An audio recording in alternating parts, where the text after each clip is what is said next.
안녕하십니까. 인도네시아 스페셜리스트 이다박스 김입니다. 오늘은 발리에서 결혼을 하고 그리고 자카르타로 진출할 수 있었던 그런 말씀을 나누고자 합니다. 이렇게 우여곡절 끝에 발리에 정착하게 되어 언덕 위에 좋은 집을 하나 얻게 되었습니다. 진바란 쪽에 집이었는데 오른쪽에는 동해 바다가 보이고 왼쪽에는 서해 바다가 보이고 그리고 오른쪽 중부에는 발리의 아궁산 3,170m가 넘는 아궁산이 하나 딱 보이고 그리고 가운데는 바뚜르 화산 그리고 왼쪽에는 부두글 호수의 그 산들 마치 병풍처럼 쫙 그림처럼 펼쳐 있는 게 이 세상 장면이 아닌 것 같습니다. 그런 데서 살 수 있게 해준 것에 대해서 모든 것에 깊은 감사를 드렸는데 가장 중요한 문제는 결혼을 해야 되는 것입니다. 지금 발리에 우리 그 당시 40대, 50대 형님들 나이 먹는 줄 모릅니다. 숨만 뻗으면 젊은 여자들을 만날 수 있으니까 그냥 그 인생을 즐기고 우리나라처럼 비교당하는 그런 게 없기 때문에 그냥 그대로 나이를 먹고 늙어가는 것입니다. 그래서 저도 그것을 보고 큰일 났다. 여기서 결혼을 하지 않으면 도저히 방법이 없겠다. 그래서 했는데 도저히 방법이 없죠. 거기 뭐 한국 사람이 없으니까. 그래서 국제 결혼이라도 해야 되지 않을까. 이러던 와중에 한국을 잠시 방문했습니다.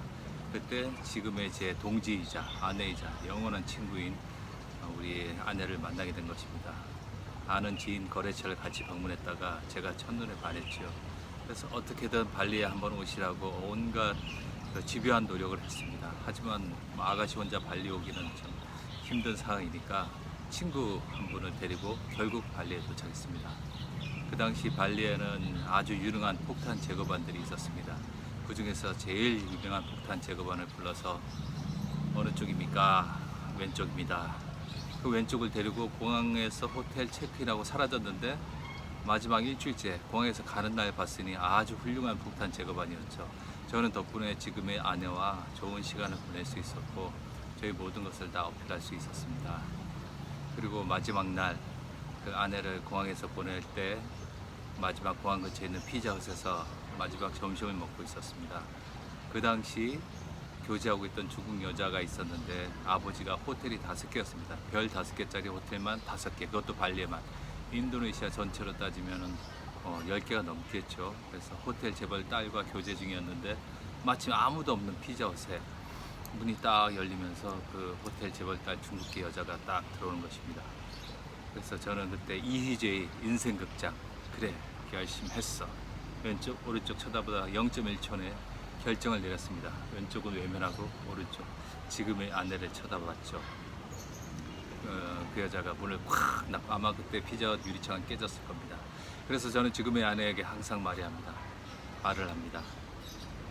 당신은 호텔 5개와 바꾼 여자야. 지금도 후회하지 않아. 정말 사랑해. 이렇게 얘기를 하고 하지요.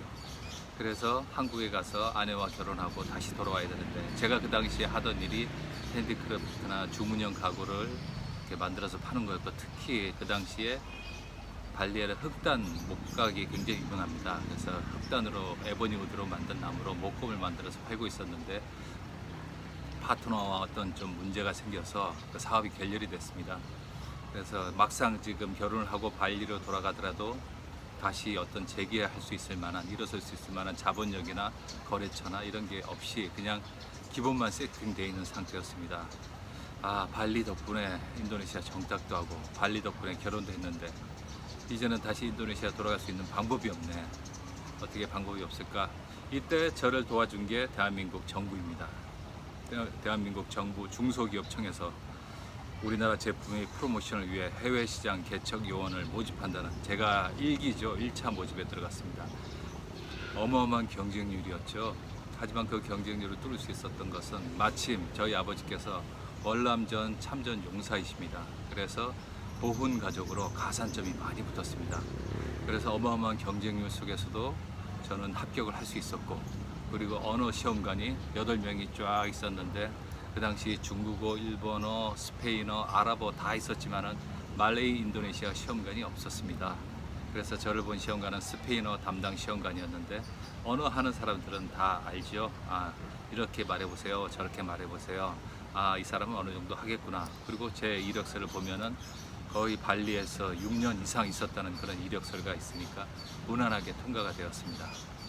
그래서 대한민국 정부가 저를 자카르타로 보내줬습니다. 1지망은 인도네시아 자카르타, 2지망은 싱가포르, 3지망은 말레이시아였는데 그 당시에는 제 경쟁 상대가 없었습니다. 전부 중국이나 일본 그리고 아랍 그리고 북유럽, 유럽 쪽이었지 이 동남아시아는 아무도 간다는 사람들이 없었습니다. 그래서 저는 자카르타를 지원했고 경쟁 상대가 전무했기 때문에 자카르타로 발령이 되게 되었습니다.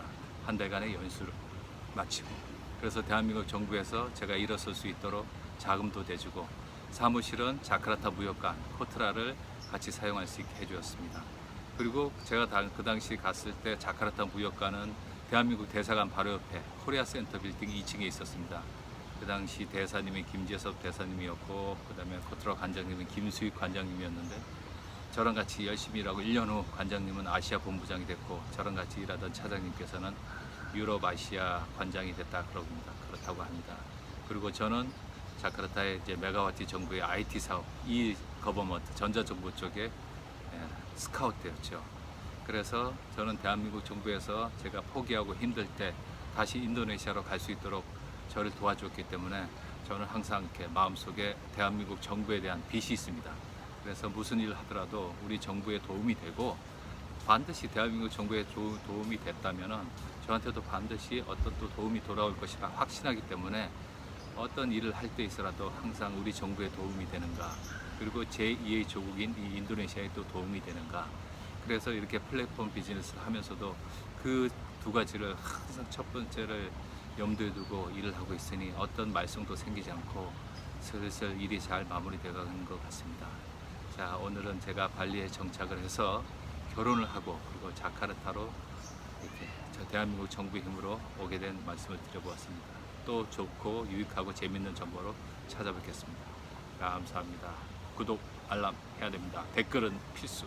감사합니다.